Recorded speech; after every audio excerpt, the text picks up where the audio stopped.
Hello viewers, Tollywood story এক্সপ্লেনারে তোমাদের সবাইকে স্বাগত জানিয়ে পরশুরামের আজকের পর্বের রিভিউ আমি শুরু করছি।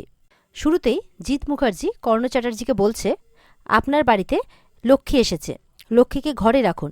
শুনে তখন কর্ণ চ্যাটার্জি বলছে, রাখবো, আমার ছেলেকে যদি ফিরিয়ে আনে তাহলে আপনার বাড়ির লক্ষ্মীকে আমি মাথায় করে রাখবো, না হলে যদি তা না করতে পারে তাহলে এই লক্ষ্মীকে আমি বিদেয় করে দেব।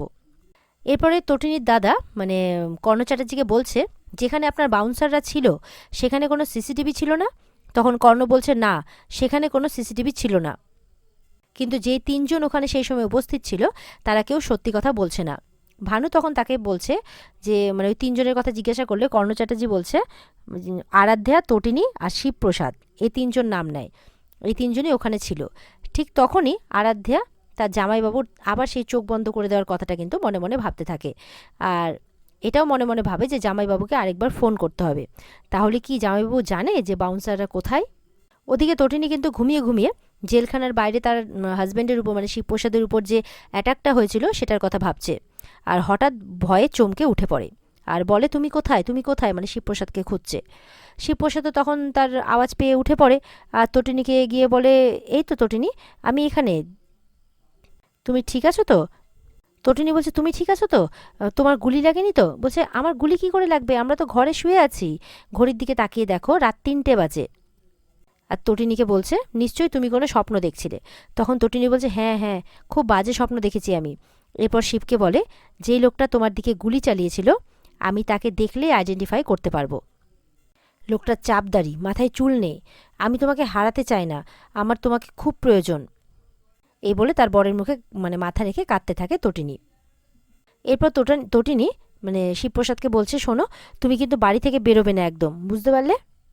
শুনে তখন শিবপ্রসাদ বলছে, তাহলে কি আমি কাজকর্ম ছেড়ে দেব? মানে বাড়ি থেকে বেরোতে বারণ করছো তো, তাই বলছি আর কি। তাহলে সংসার চলবে কি করে?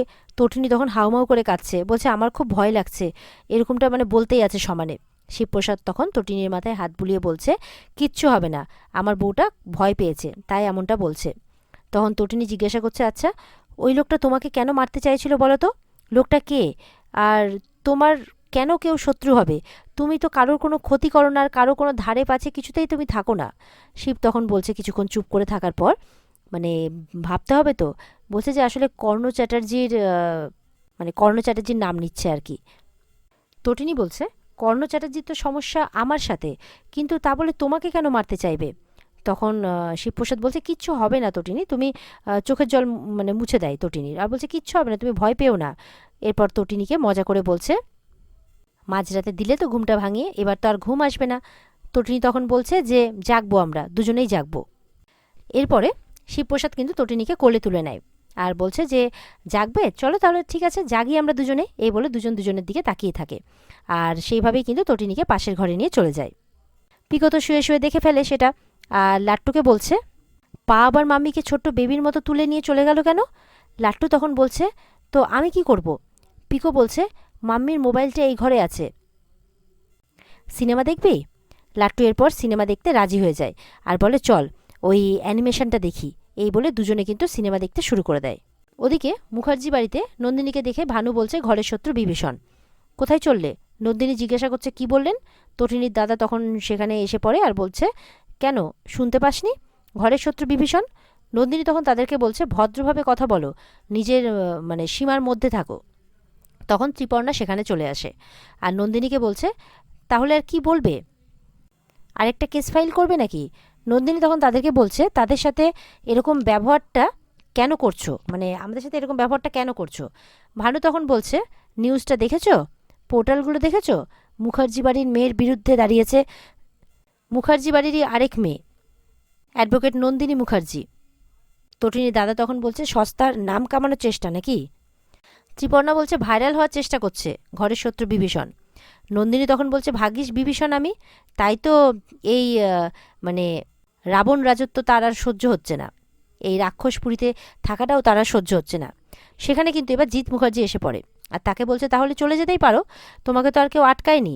নন্দিনী বলছে, যে তার বাবা সত্যজিৎ মুখার্জি মানে বলবে যে, মানে যদি তার বাবা বলে আর কি, মানে সত্যজিৎ মুখার্জি, তবে সে অবশ্যই বেরিয়ে যাবে, যার তার কথায় সেই বাড়ি থেকে বেরোবে না।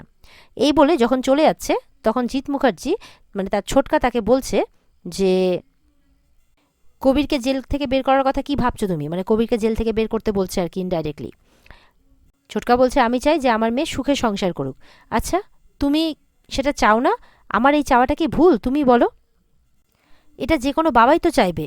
আর সেখানে দাঁড়িয়ে তুমি কেসটা জিতবে বলে উঠে পড়ে লেগেছো, কি পাবে তুমি এই কেসটা জিতে, কি পাবে? নন্দিনীকে জিজ্ঞাসা করছে। নন্দিনী বলছে আমি আমি পাবো না, সমাজ পাবে, একটা ক্রিমিনালের শাস্তি।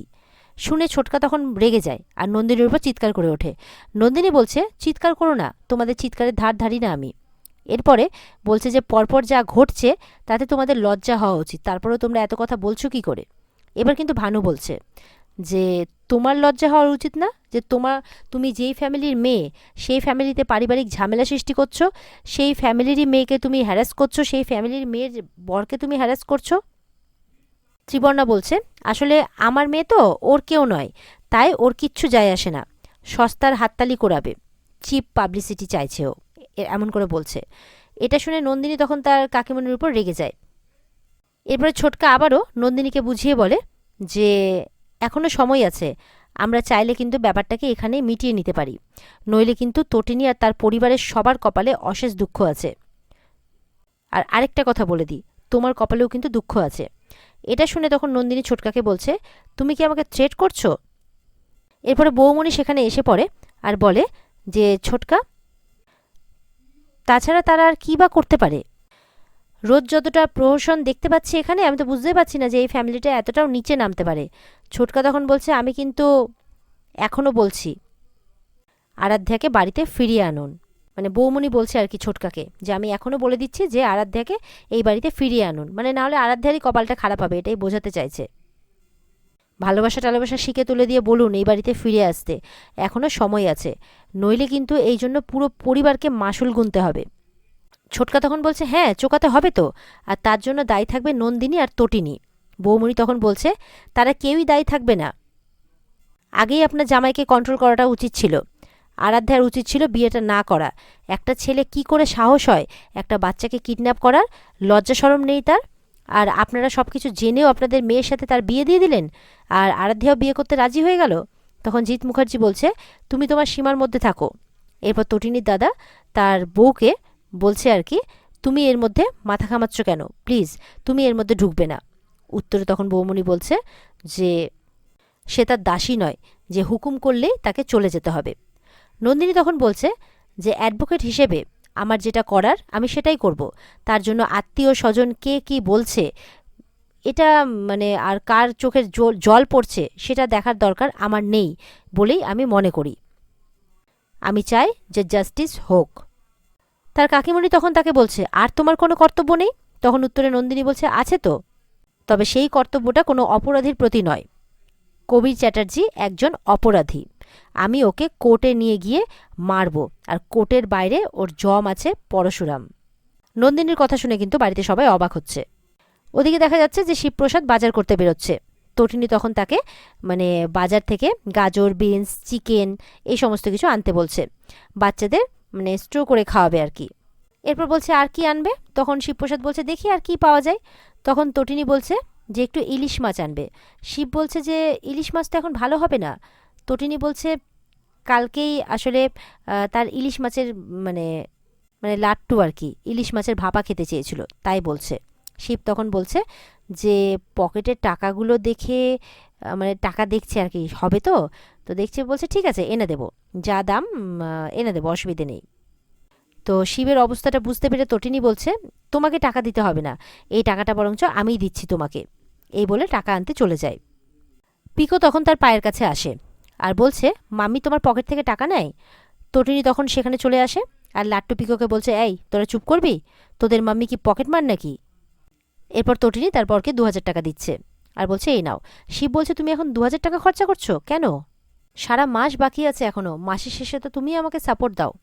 পিকো তখন বলছে হ্যাঁ মা, পকেট থেকে টাকা নিয়ে মানে বলছে হ্যাঁ মা আর কি পকেট থেকে টাকা নিয়ে সাপোর্ট দেয়। তটিনী তখন পিকোকে তো বকাবকি করতে থাকে। এরপর শিবকে ব্রেড আর বাটারও আনতে বলে। এরপর শিব চলে যায় বাজার করতে, আর তখন তার বউ পেছন থেকে মানে একটু চুনো মাছও আনতে বলছে আর কি তার বরকে পিছন থেকে ডেকে। এই বলে যে চুনো মাছ খেতে তো তুমি খুব ভালোবাসো তাই। শিব তখন বলছে যে কতদিন সামলাবে, মানে কত দিক সামলাবে তুমি, এত কিছু সামলাচ্ছ, সংসার সামলে দিচ্ছ, বাচ্চা মানুষ করে দিচ্ছ, মাল্টিটাস্কিং লোক তোমরা, বউকে বলছে। তো এই বলে যখন বেরিয়ে যাচ্ছে দরজাটা খুলেই দেখে আরাধ্যা এসেছে। আরাধ্যাকে দেখে তো অবাক হয়ে যায়। তটিনী বলছে মানে একটু অবাক হয় দেখে, তারপর বলে আয় তুই এসছিস, বস তুই, তোর জন্য আমি ব্রেকফাস্ট বানিয়ে আনছি। আর শিবুকে তাড়াতাড়ি করে ব্রেকফাস্টটা মানে বাজারটা আর কি সেরে আসতে বলে। আরাধ্যা তখন তার জামাইবাবুকে যেতে বারণ করছে, বলছে যে আমি শুধু একটা কাপড় দিয়ে চলে যাব। আরাধ্যা বলে তটিনীকে, তুই আমার জন্য এত কিছু করেছিস, তার জন্য মানে এটা গিফট, তোর জন্য শাড়ি, আর জামাইবাবুর জন্য একটা শার্ট নিয়ে এসেছি, মানে শার্ট আর লুঙ্গি আছে, আর লাট্টু পিকোর জন্য জামা প্যান্ট আছে। এরপরে সেই সব কিছু তটিনীর হাতে দেয়, আর তটিনীকে একটা প্রণাম করে আর কি। তখন তটিনীও তাকে জড়িয়ে ধরে। আরাধ্যা তখন সেই বাউন্সারদের উধাও হয়ে যাওয়ার কথাটা কিন্তু মনে মনে ভাবছে, কারণ সেই উদ্দেশ্য নিয়ে সে এই বাড়িতে এসেছে। এরপর তার দিদিকে এক কাপ গরম কফি খাওয়াতে বলে, আর তটিনী তখনই চলে যায়, আসছি বলে মানে কফি বানিয়ে আনতে চলে যায়। এরপর কিন্তু তার জামাইবাবুকে বলছে তুমি কোথায় যাচ্ছ, বসো বসো। এবার শিবপ্রসাদ বলছে আমি জানি যে তুমি এখানে অন্য কোনো উদ্দেশ্য নিয়ে এসেছো, সেটা আমি পরিষ্কার বুঝতে পারছি। তখন তার শালিকা বলছে যে তুমি লোকটা খুব বুদ্ধিমান, আর তুমি আলটিমেটলি বুঝবে যে আসলটা কি। শিবপ্রসাদ বলছে আমি জানি এই কফি, ব্রেকফাস্ট, কাপড় দেওয়া এই সব কিছু বাহানা, বলো কি জানতে এসেছো। এরপর তো ঘুরে ফিরে একই প্রশ্ন করে যে ওখানে 4-4টে বাউন্সার ছিল, তাদের হাতে লোডেড গান ছিল, তারা প্রত্যেকেই কিন্তু দাগি আসামি, পুলিশের খাতায় তাদের নাম আছে, কিন্তু হঠাৎ করে তারা উধাও হয়ে গেল। পরশুরাম এবার কিন্তু সেই দিনের ঘটনাটা ভাবছে, বলছে তুমি সব জানো, তুমি জানো যে তাদের কি হলো, তুমি আমাকে সত্যিটা বলো, সেদিন কি হয়েছিল, তুমি আমার চোখে পট্টিটা কেন বেঁধে দিয়েছিলে। কারণ পরশুরাম বলছে যে এটাই জানতে এসছো না অন্য কিছু, বলে না আমি যেটা জানতে এসছি আমার চোখে পট্টিটা কেন বেঁধে দিয়েছিলে তুমি সেটা বলো। আর ভেতর থেকে একটা গুলির আওয়াজও এসেছিল, গুলিটা হয় বাউন্সারের গায়ে লেগেছিল না অন্য কারোর গায়ে, কিন্তু কারোর গায়ে লাগেনি, আর ওখানে ইনফ্যাক্ট কাউকে দেখতেও পাওয়া যায়নি, আমার দিদিও আমার চোখের সামনে ছিল, তাহলে গুলিটা চালালো কে, এরকমভাবে প্রশ্ন করছে। তাহলে ভেতরের বাউন্সার বাইরের বাউন্সাররা কোথায় গেল। পরশুরাম কিন্তু চুপ করে আছে, ওদিকে দেখে নেয় যে তার দিদির কতদূর কি কাজকর্ম হচ্ছে, আর এদিকে তার জামাইবাবুকে জোর করছে উত্তর দাও আমাকে, কি হলো উত্তর দাও, নইলে কিন্তু আমি সবাইকে বলে দেবো, আমি আমার শ্বশুরমশাইকে বলে দেবো, আমি আমার ড্যাডিকেও বলে দেবো। পরশুরাম অবাক হয়। আর এখানেই আজকের পর্ব শেষ হয়ে যায়। তো বন্ধুরা, এই ছিল আজকের পর্বের রিভিউ। ভালো লেগে থাকলে কিন্তু পর্বকে লাইক কমেন্ট করে জানাতে ভুলবে না, আর আমাদের সাথে জুড়তে কিন্তু আমাদের চ্যানেলকে সাবস্ক্রাইব করতেও ভুলবে না। আর যদি পর্বের বিস্তারিত দেখতে চাও অবশ্যই স্টার জলসার পর্দায় চোখ রাখবে। তাহলে দেখা হচ্ছে তোমাদের সাথে আগামীকালকে। সবাই ভালো থাকবে, টাটা।